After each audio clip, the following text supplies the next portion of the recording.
That's pretty crazy, guys. It's Nate here with Element Van Life.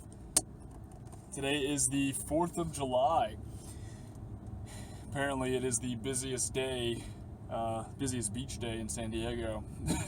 Because it is absolutely crazy here right now, guys. Happy Independence Day to anybody who's from the United States who's watching this.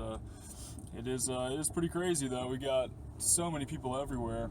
I was driving by, I was just going to park, in the little Bay Area, like the parks that I kind of hang out in sometimes, and couldn't even find a spot in there. Like all those spots are filled up. Everyone's just cooking out and smells like hot dogs and hamburgers everywhere. It's pretty crazy. But I figured today would be a good day to do a video on how do I keep cool in the van during the summer. So tip number one for staying cool while living in a van, for me, is using geography to your advantage.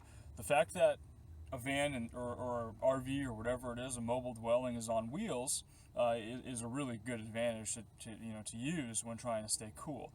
For me, that meant getting in the car and driving across the country to San Diego, where I knew that the climate was going to be a lot more mild and that the summer was going to be a lot more comfortable than obviously spending the summer in the South or in New Orleans. So that was the first thing. Obviously, I realize that's not necessarily an option for everybody, and that we kind of have to stay within a certain area in order to, if we have a job or whatever it is, that you can't always just pick up and go like I could. But even so, even when I'm here locally in San Diego, there are a lot of things to take advantage of in terms of geography that, would allow you to stay cooler even just in this little area. For example, if I stay by the coast, it's a lot cooler than if I go inland. So if I spend time, I try to spend most of my time right by the water because it's so much more comfortable, guys. You go inland 15 miles and it could be as much as 10 or 15 degrees hotter during the day. So, I definitely try to avoid being inland as much as I can. I stay by the coast. Obviously, I use the ocean because I work in the ocean, which is nice. But if you have any, like a lot of places have that similar geographic variety, which will allow for a different temperature range in certain areas. Like I know most of Arizona, there's different elevations there, for example, and as you go up higher, it's a little bit cooler, and then you go lower down towards the desert, and it's a little bit hotter. A lot of areas have that, even coastal areas in the south, or even in the in the northeast or wherever it is. When you're closer to the water, it's going to be cooler. You have that sea breeze more often than not during the afternoons, and that you open up the windows in your van or in your car or whatever you're living out of, and that'll keep it cooler in there for sure. So using geography to your advantage is tip number one for me. Tip number two is getting and installing a Reflectix type of blackout curtain type thing on your windows. So for me, the most important one is right here. This is my Reflectix that I have installed on the sunroof here, and the sunroof in the Elements, at least mine, never came with a shade or anything like that. So, having this here, guys, keeps it so much cooler. If I take this off right now, it automatically, when you put your hand under here, look at that, it automatically feels like it's 10 or 15 degrees warmer in here without that on there. So definitely the most important thing that I have in terms of keeping it cool, so I can at least be in here during the daytime sometimes without worrying about it too much. Just get that back on there. Now I have that Reflectix on all of the windows here. The back one and then the side ones, not the front ones, but the side ones. I also have a sunshade in the front there, which I got from Walmart. That's another very important thing that I think anybody who lives in a van or an RV should have, and most people do, I'm sure.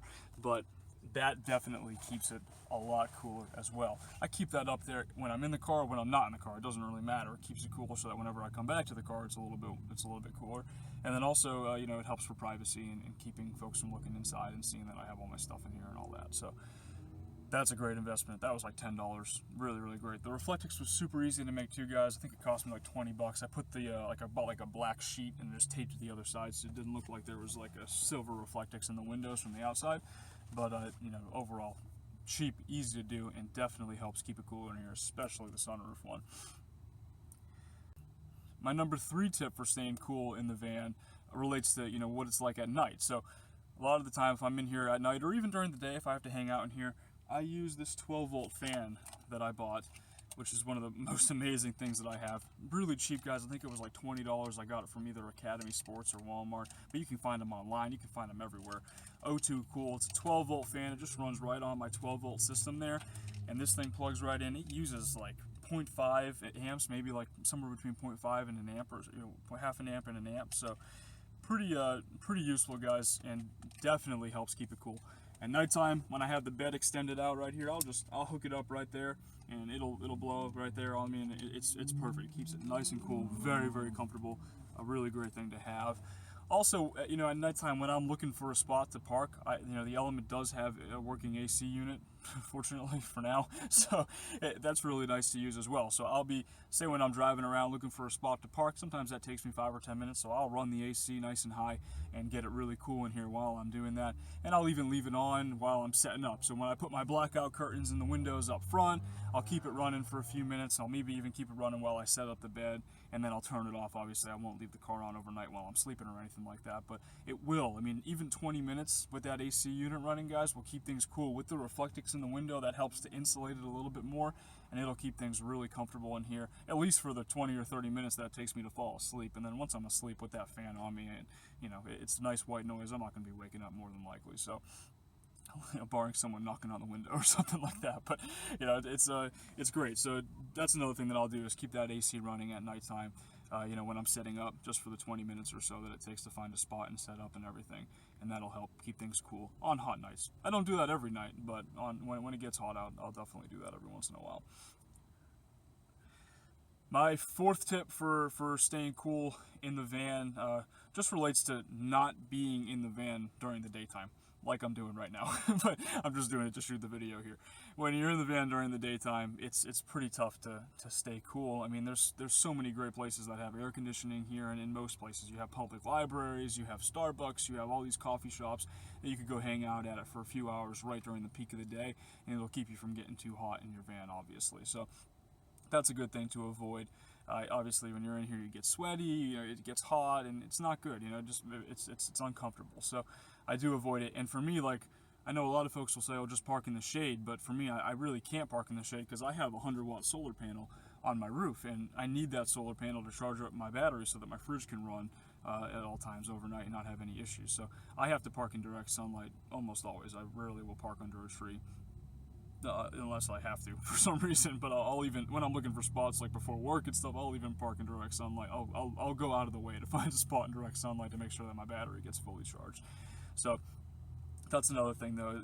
Tip number 4 is just trying not to hang out in the van during the daytime when it gets really hot out, obviously. I mean, sometimes you can't open up the windows, do the best you can with the fan, and I'll do that sometimes, but more often than not, I'll try to stay in an air-conditioned unit and not even have to worry about being in here during the day. Tip number 5, and the final tip for me that I find is really important, is just staying hydrated. Even at nighttime, obviously there's not great ventilation in a van when you're living in a van, so it does get a little bit hotter, it gets a little bit stickier, and you sweat a little bit. So as a result of that, obviously you're going to be dehydrated. So for me, I make it a point to stay as hydrated as I can. I try to drink as much water as I can. So that about sums it up, though, guys. If you have any questions at all, as always, feel free to post them below or head over to my most recent Tuesday Q&A video, and I'll answer them in person in my next Tuesday Q&A. Please like and subscribe if you haven't already. Happy Independence Day, as I said before, if you're from the United States, and I'll talk to you all in the next video.